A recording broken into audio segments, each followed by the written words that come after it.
that you just laid out perfectly why your book is so interesting, but it also like lays out your whole book and also lays out the questioning that I have for you. So let's get into specifics.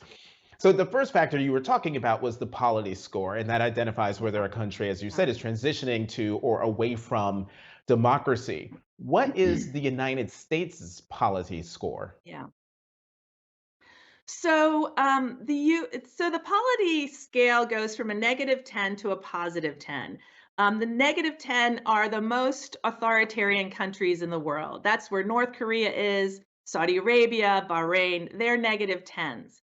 +10s are the most democratic countries in the world. This is where Denmark, Switzerland, New Zealand, Canada, and the United States was a +10 for decades and decades and decades.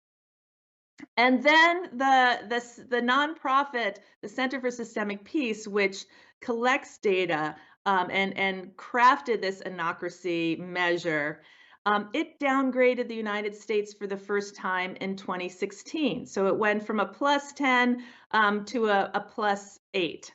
And it downgraded it for a variety of reasons, but one of the reasons was that international election observers were here for the 2016 election. That's common, and they deemed our election free, but not entirely fair.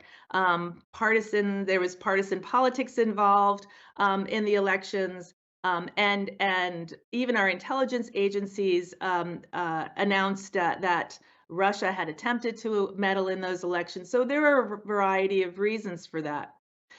The US was downgraded again in 2019 to a +7. And that was a result of the Trump administration, the executive branch of our government, refusing to respond to requests by Congress for information and refusing to respond to subpoenas. Now, that might not seem like a big deal, but it was. The main check on executive power here in the United States is our legislative branch. It's Congress.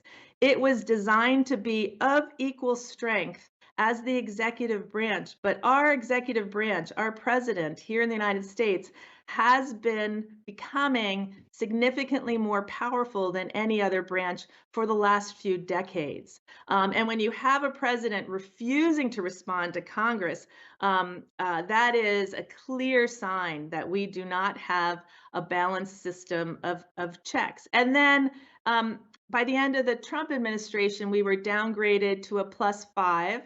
Between -5 and +5 is this anocracy zone. This is that middle zone, which we have found is the most unstable and most violent prone